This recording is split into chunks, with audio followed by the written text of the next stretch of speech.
and then Like You Look. Periscope, a big leader now, though, with 100 left to go. He's raced about 4 or 5 in front, and indeed it is the race where he's finally going to break through and win one.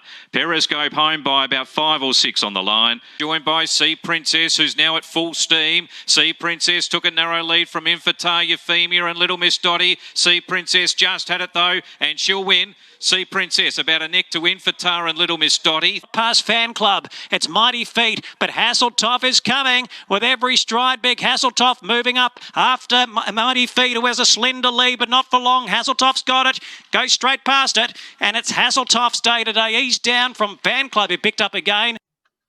Welcome to ATB TV. I'm Darren Dance here with Peter Morgandy. It's Friday the 13th, Pete. Unlucky for some, but we don't have any runners. And it's been a long time since we could open up with footage of 3 winners in 1 week. And in a row. 3 in a row. The hat trick. Until Igniter went around. Yeah, that blew us out of the water a bit. Left some punters with empty pockets too, Darren. Yeah, I don't know where that money come from, but it was misguided. Yeah, so a fantastic week with those 3 winners. And I think we might have said last week we felt that any one of half a dozen horses could win their next start. So I'm pleased to say that those 3 all won, and we'll talk about them individually in a minute. So let's go back to last week's runners, Pete. Where do you want to start? Righto. Just for the boys in an Irishman, as we were crossing over doing our Thursdays and some Fridays, we actually missed him. I think we did it on the day he actually won, and then forgot to cover, recoup that win or go over that win the following week. So to Michael Cook and his boys out there, we haven't forgotten you. Hey, we haven't forgotten you, Cookie. The horse still is in the system. So, yeah, that was a good, strong win that day if we never mention it the following week. And he'll go on to bigger and better things. Probably will run in the next 10 days or so. Well, I thought it was a really good win. Given that he led and he was taken on, and then he was just too tough and ran away. So he showed plenty of that horse. Yeah, I think he's in for a really good prep, and I think he's a promising horse that's going to go through his grades. And certainly that was one horse where the trial form matched up, Darren. Finally, you tipped the winner. Righto, let's go back to last week. Well, this week, we started last week, was last Friday at Warrnambool. We had Street Baby, honest again for 3rd over the 1,700 metre trip. Yeah, the blinkers certainly made her race more handy and gave her a chance to be in the race without having to make up 8 lengths from the 400. So that was promising. I thought she was okay to the line. No match for the winner, which is probably pretty handy, but there's a couple of wins in her. I don't know. I still think she's a 2,000 metre horse, but it'll be interesting to see which way they go going forward. Yep, and she'll probably run in the next week or so.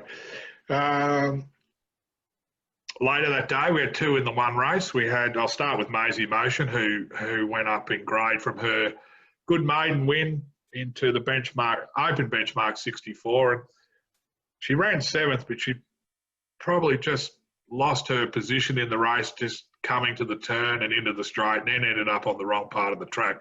But her run was still good.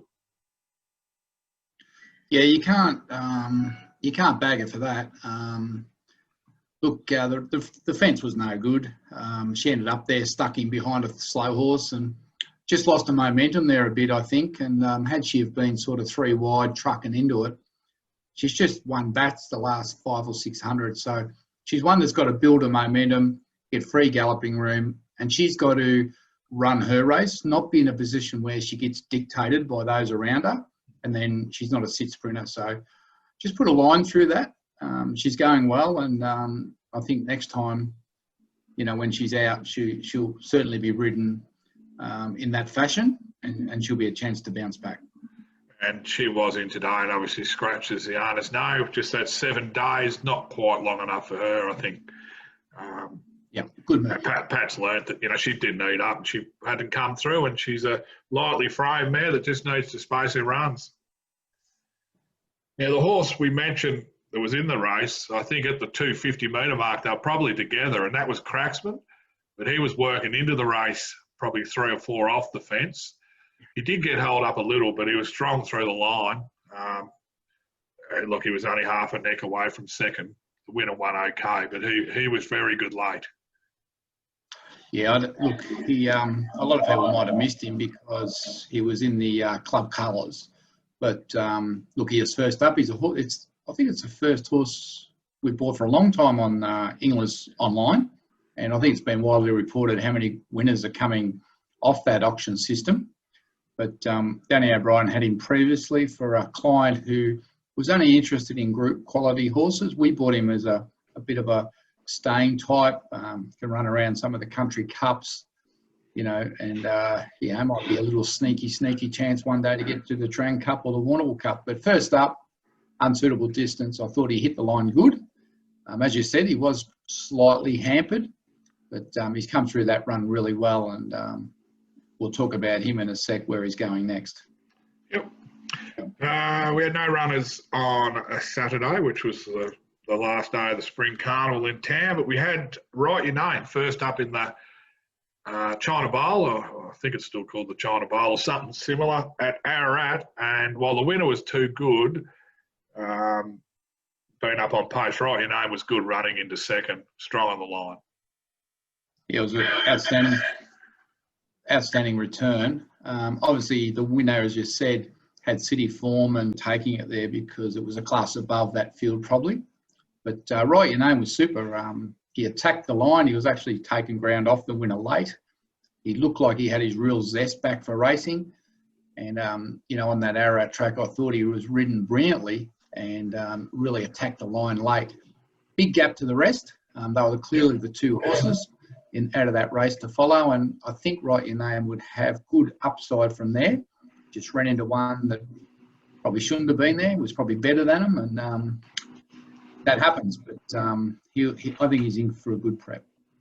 The upside from running second, it was an $80,000 race. You take home similarly to what you'd win if you were winning a benchmark 64 or 70 anyway. So, no, good start to the prep. Good start. Monday wasn't so good. We had Motley Prince at Maui, and he ran up to his form, which has been awful. Yeah, he's been a disappointing horse, and I really feel for the owners. Everybody that's rang me about that horse says, and even the trainer and the jockey just said, he's such a magnificent animal. He just, everything about him is what you want in a racehorse, but I don't know. It just, his work's been all right, but he just hasn't lived up to it on the race day. So he was the first horse beaten in that race. It just wasn't competitive. It's as simple as that. So he's been sent back here, and he'll be one that will be moving on next week through the English online sale. There's been a ton of interest in him from the owners as a paddock hack because he's got such a good temperament. He's grey with white, so he's really attractive. There's been a lot of showies. Even some staff from Jason Warren's and some other Mornington stables have been ringing up about him. So anyway, we might get something out of the rec for him through the sale, but it's not often you get a horse that looks that good and it's built that way that can't run. And I don't know whether he's feeling something internally or whether they forgot to put a motor in him when he was born. I'm not sure, but it's disappointing, and I really do feel for the owners. It was funny. It was, well, not funny. It was over 100 to 1, and then he actually was trimmed up a little bit in the 60s. And when he lobbed third with the blinkers on, I thought, well, here we go. You know, are we going to see a different horse? But at the 500-metre mark, you knew you were struggling when the winner went for home. And, yeah, he just hasn't got that secondary motor that's needed to finish off a race. Anyway, our luck changed from Tuesday onwards. We had Periscope. It was in a maiden high weight, 2,200 metres. Shane Jackson took all the luck out of the bad luck out of the equation, jumped to the front. He got pestered by, or the runner-up that it turned out to be, but 6 1/4 length winning margin, and celebrated by many. It's been a long journey, this horse. I think you said it was over 800 days since he had his first start. And it had been a long and frustrating journey for all the owners. And credit to them all for sticking with the horse. Off life with Darren Weir. And then he ended up being sent to Paul Prushka, and he'd shown a lot of ability along the way in different stages. No more so than the day he ran second at Warrnambool, beaten ahead by a maiden horse who won his maiden called Vow and Declare, who then went on and won a Melbourne Cup. And here we are, a couple of years later, winning a high weight maiden at Hamilton. But that horse obviously was being by Raise the Flag. He just wasn't mature enough. He just wasn't ready to cop the work.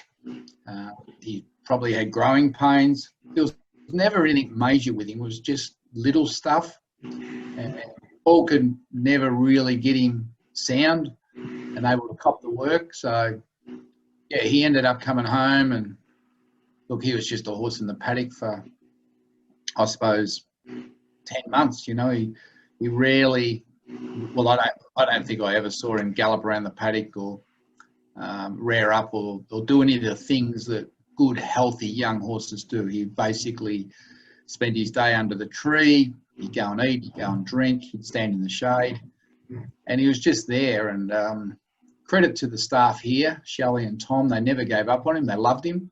And Bruce Marsh, our chiropractor, visited him every fortnight and worked on him and just loosened him up. You know, there was nothing really significant with him. It was just little things, deep soreness that just took ages and ages and ages to come out. And then probably after about 10 months, I think I was feeding one Sunday morning, and as I was going in there, he ran straight at me and stood and reared up and struck his feet straight out at me, and then squealed and bucked and took off. And I thought I was looking at the wrong horse for a minute, to be honest. Shocked me. And I thought, geez, I reckon you might be right now. And his coat really started to come through. And, and then I noticed that he was starting to jog around the paddock, and he was starting to boss the others around and just come to life like that. So it was at that point we decided to try him again and get him down to Pat Ryan. And I can't speak highly enough of the job everyone here's done, plus Bruce and even Pat Ryan. Like, to get that horse 4 runs, okay, the first run he needed it. Then the next 2 runs were seconds, and you could say they were a little bit unlucky, but Sonata definitely was a bit unlucky. But then to come out and win by 6 1/4, probably could have won by 15.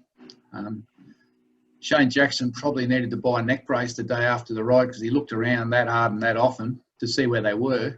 He'd have to pull up with a sore neck, Shane. But a great job, and a very satisfying result, because everyone had written that horse off.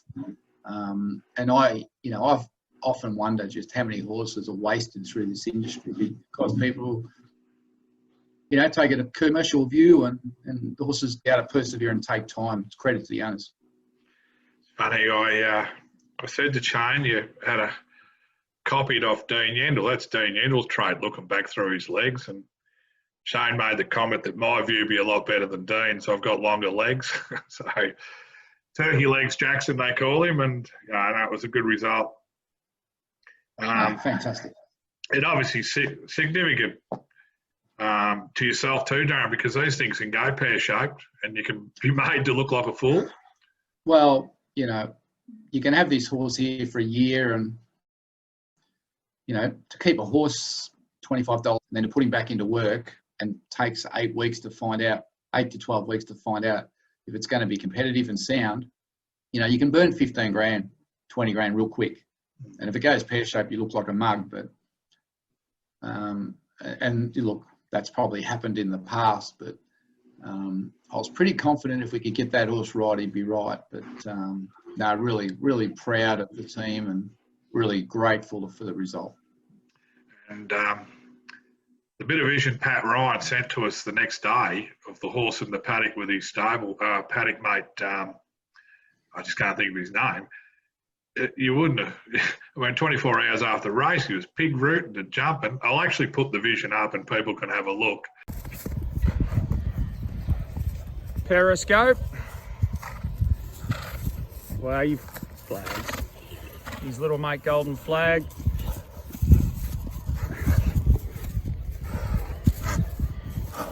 Both have pulled up well from their races.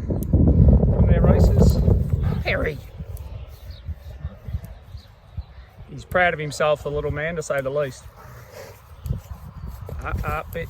Big boy.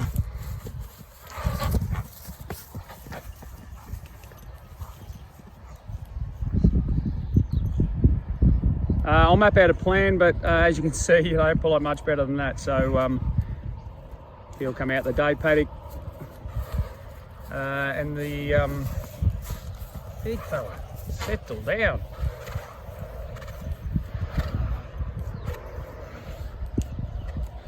He'll come out the day paddock for a couple of days and still work, because obviously he's it didn't take a lot out of him.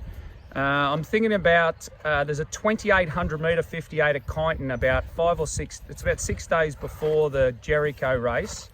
And then, because we know, I don't mind the quick backup, because we know that he's going to go to the paddock for probably 4 or 5 weeks after that. So at this stage, I think in the 2,800 metres at Kyneton, 6 days later, the 4,000 metre consolation, and then a little freshen up for 4 or 5 weeks.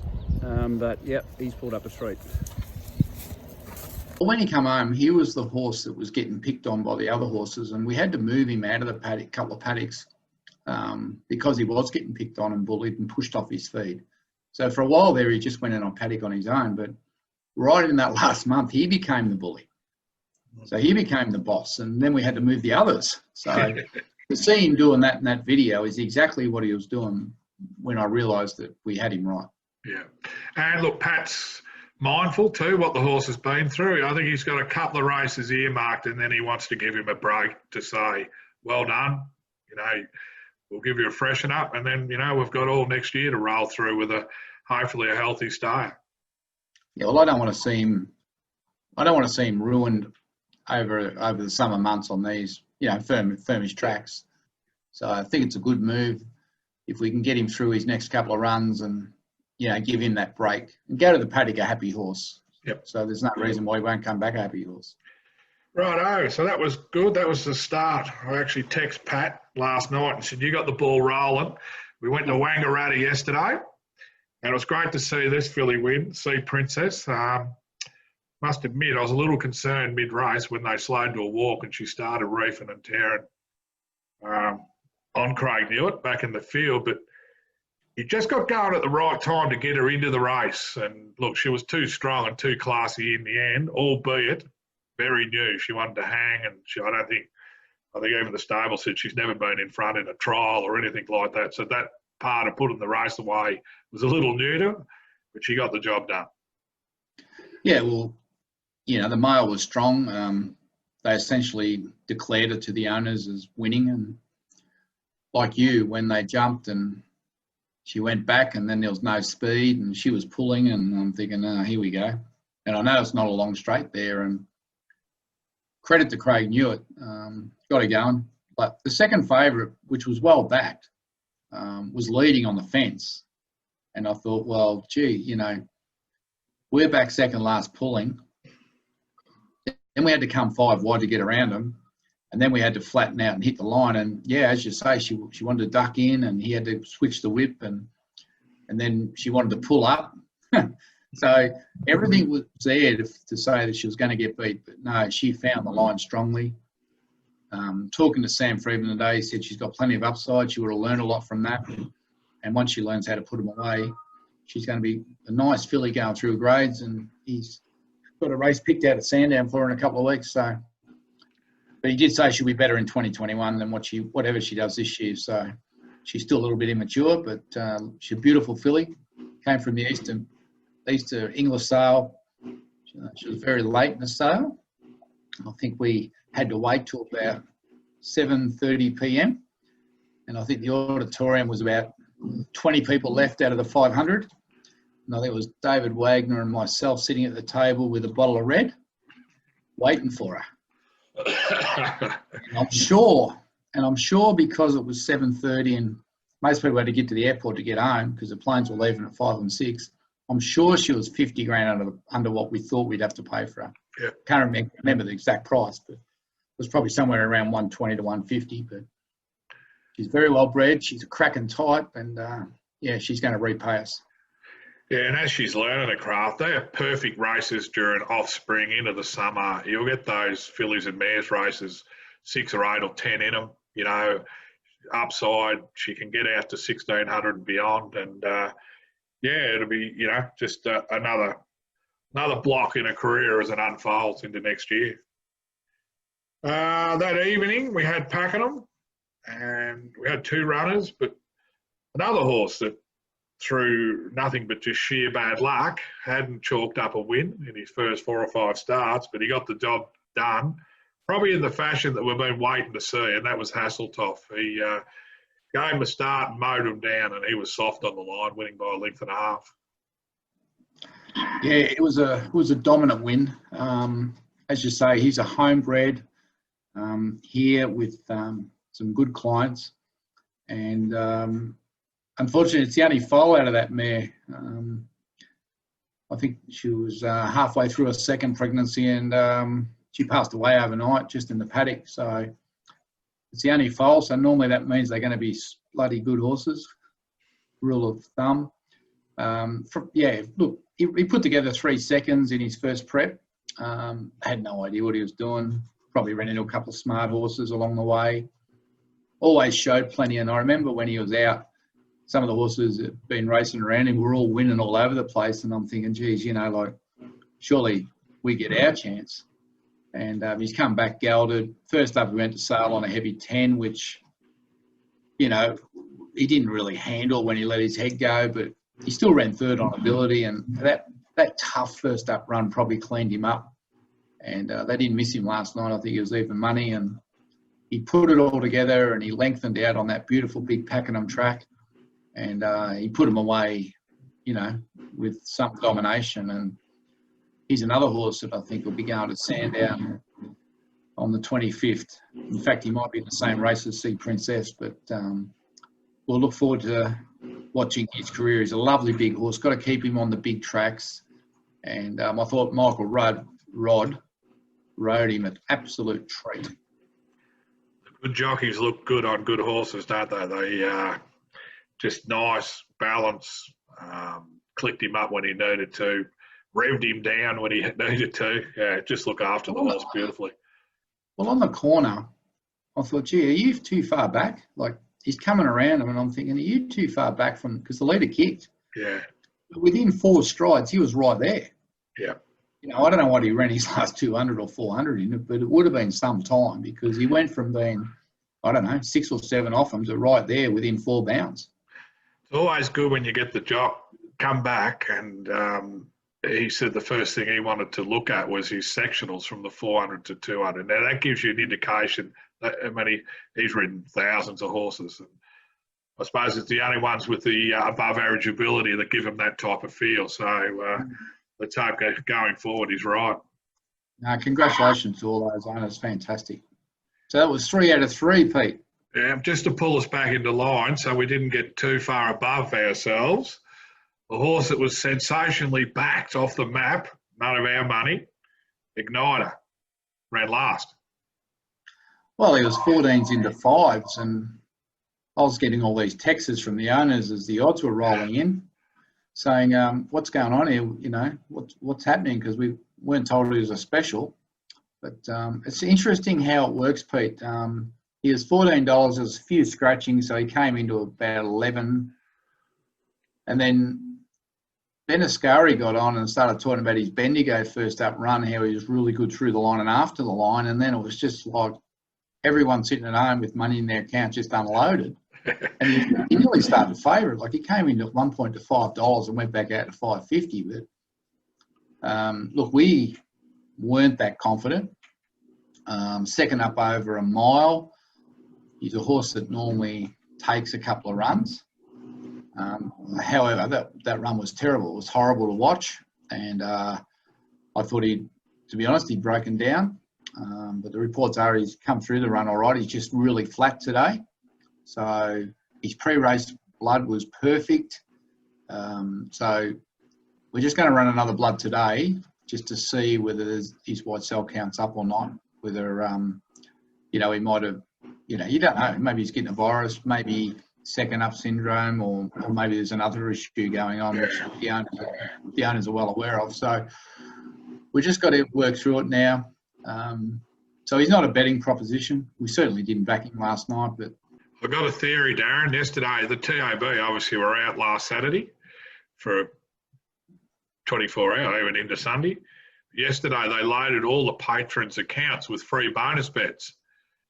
Now, I'd say that a lot of those might have went on Igniter last night. So the TAB might have been the winner out of that race. Anyway, let's hope that we can get to the end of it, because we know the horse has got great ability, and we've seen it. You know, his form line's back last preparation. Behind some nice horses. So let's hope we can get back to that level. yeah. One runner, that's our runners, Darren. So I'll do a little snapshot. So we had 3 winners and a second and a third. I've gone back over our last 32 runners, which was back to Echuca when Maisie Motion ran. So her included, we've had 32 runners since then, which was October the 12th. So a month to the day yesterday. 6 wins, 7 seconds, 6 thirds, 4 fourths, 20% strike rate winning and 60% strike rate top 3. Probably about 70% top 4.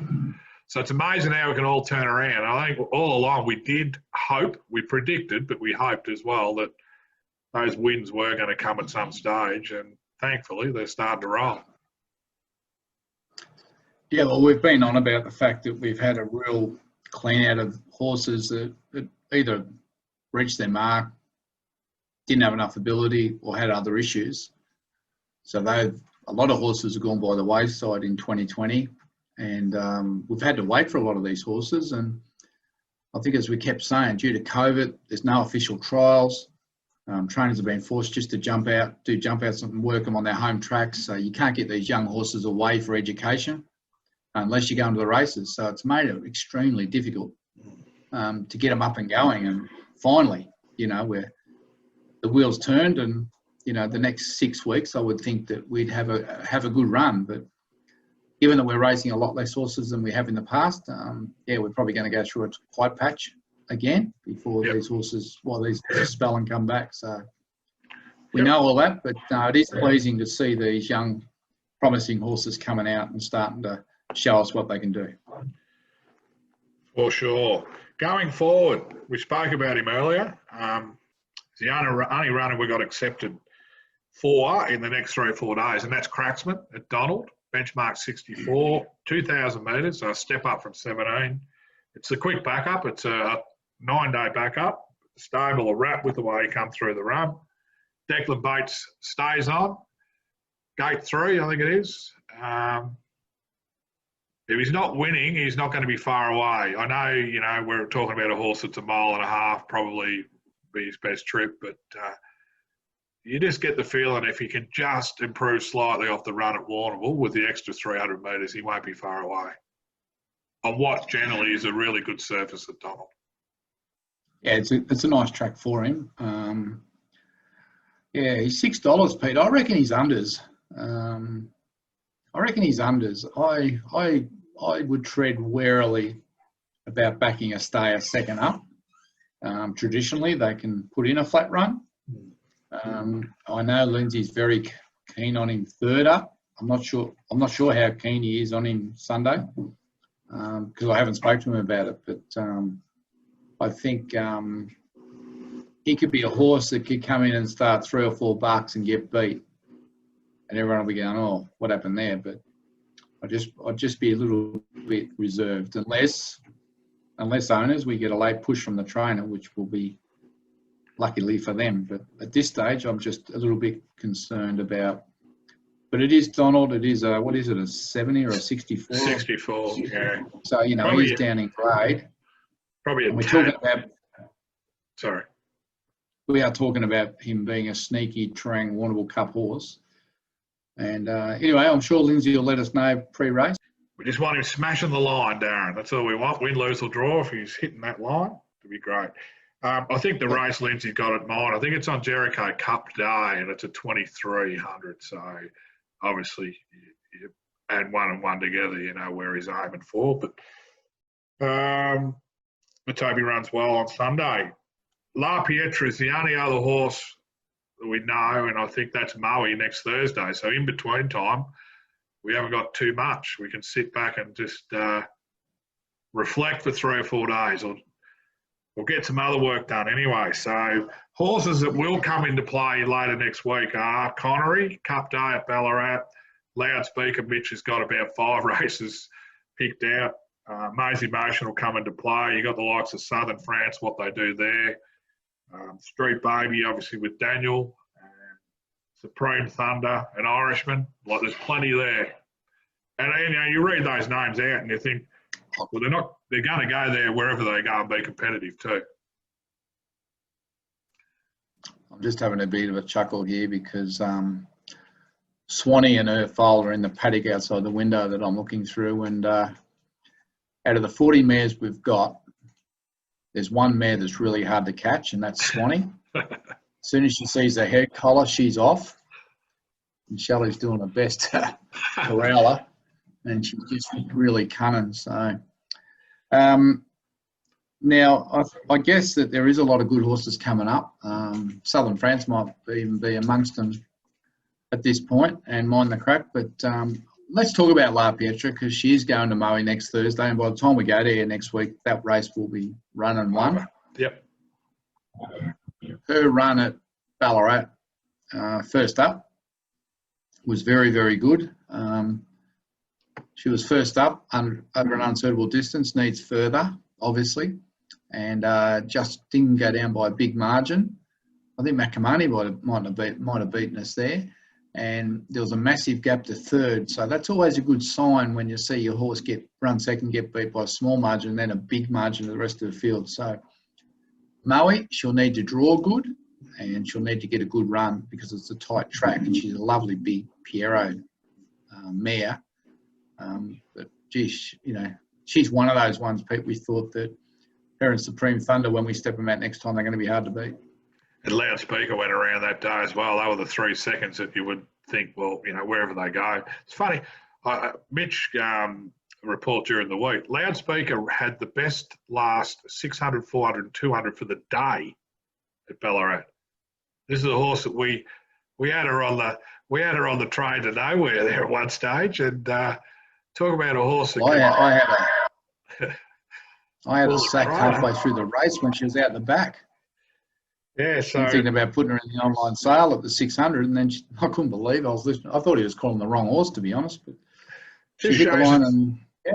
Some horses, they mightn't give you a lot of the training track, and you often hear it, and then on race day they're just competitive little beasts. Now, she wouldn't have been close enough to bloody see him there at one stage, but then she hooked on, and yeah, she recorded the fastest 6, 4, and 2 for the day. Now, you're talking about benchmark 70s and, you know, some decent horses going around, so she's got to back that up. And I think Mitch is keen to get her to 1200, and that'll just get that edge off the tempo early, and she can posse up hopefully and knock off a win. Well, what it tells me is she's got the ability because she can run the time, so she can do it if she wants to. And I think Mitch has found the key, and that's riding her quiet. So, Yeah. as you say, about 1200, she won't be run off her legs like she was the other day, but no doubt she'll be back and she'll be charging late.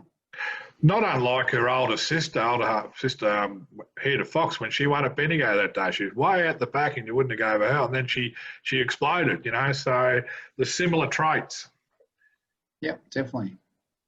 So that's it. Basically, box and dice with their runners who had a good week, and, you know, all things equal over the next 10 days, there should be a winner or two there again. Now, today there's no trainer or jockey to talk to, just you and I. Yep.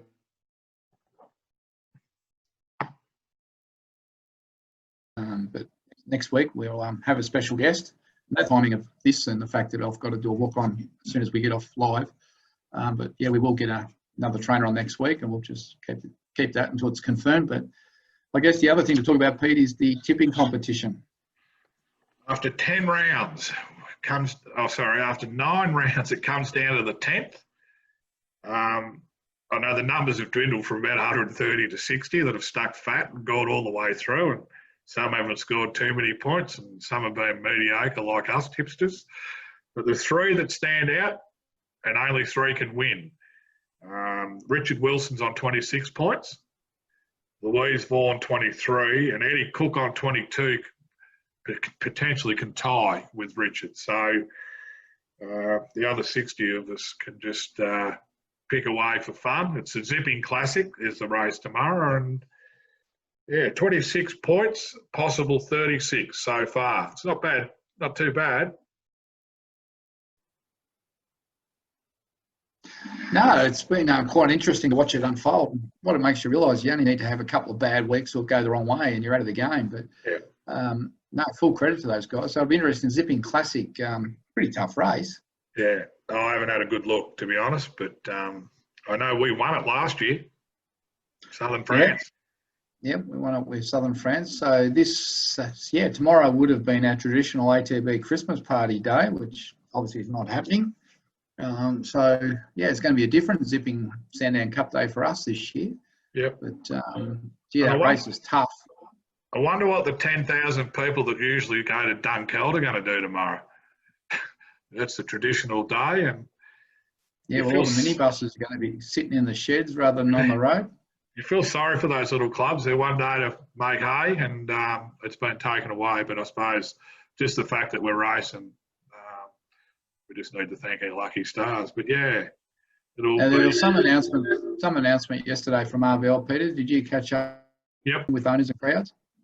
I think I'm not 100% country, but the city 20 to 30 per race, meaning 1 or 2 per horse, first in best dress. And some of the horses aren't taken up. Their allocation can be reallocated to other owners. So I'm pretty sure there's an email that comes out to the owners and points them in the right direction to get in contact with the clubs. Same with Donald tomorrow, like with Sunday. Owners can email in what they want. Now, it's only the owners. There's no guest passes, so it's basically owners from in the book. If you're lucky enough to get a ticket, you can go. Again, restricted. You'll be probably in a room away from jockeys and horses at this stage, but I think that'll open up a bit more in the next 10 days or so as well. Well, hopefully on Sunday or Sunday week, they give us some direction on what is their plan, and if I still find it hard to believe they can't say under scenario 1 how to do this and under scenarios before Christmas or not. Yeah, especially when you look at the beaches when it was 35 degrees the other day. There's no masks on about 1,000 people on the beach in about 100 square yard block. So it'll open up quick, I think, as long as we can keep these. What are we, 14 days now? Fortnight with no cases. So, well, we must be down to pretty much no cases in the state. Yeah, it might have been 1, I think, or 2. Yeah, there's. Yeah, it's amazing, really, when you think about how they've stamped it out. But anyway, what else you got, Pete? Anything else? Just looking through my book now, I don't think I've got too much more. Obviously, we were out at the farm last week and filmed a few of the yearlings that are on the website, 3 of the yearlings. So new photos, new videos? Yeah, jukebox, press statement, the jukebox, the toss and stardom, and the Palantino. And those new videos are now up on the website, on the sales page, and a couple of photos that the owner's got. So from your point of view, out of the 3, which one took your eye? Geez. I know which one was the easiest one to deal with. It was a windy day and they weren't too happy with being walked around. I like the look of the jukebox. Looks a runner, doesn't it? Yeah, from that point of view. Probably the earliest. Yeah. Probably the earliest. And I suppose they're just going to form and develop a bit quicker than the others. Yep. But yeah, no, I like the look of the jukebox. And obviously, you got to breed a 2-year-old with a 2-year-old winning mum, so you would hope it could run quickly. And I think it would have been only 6 weeks since you did the original ones. Yeah. Amazing how they change in that 6 weeks, isn't it? It was the first week of October, and I did pull them out, and you would have thought, you could tell because of the colours, but they were bit woollier, but they've formed a lot. I don't know how much weight they would have put on in that time. It'd have to be 60 30 kilos. Yeah, well, there you go. 60. I mean, that's a lot of weight, and a lot of that it's rounded. They look a lot more formed. But I like the jukebox. But anyway, they're up on the site, vision up there, and hopefully we can get some owners interested. All right, well, we leave it there. Yep, We're done. I think we're done. All right. We've got not much more. Thought I did, but I don't. That's it. Okay. All right, well, enjoy the last day of the Spring Carnival. The last day of the tipping comp, and we'll announce those winners next week, and we'll be on air with the trainer next week. And then, I don't know what happens after that, Pete. Hopefully, the lockdown comes to an end and we can all get back to the races. So I'm Darren Dance here with Peter Morganti on Zoom, which we're getting used to. Till next week, have a great weekend and be wary. It's Black Friday. See you guys.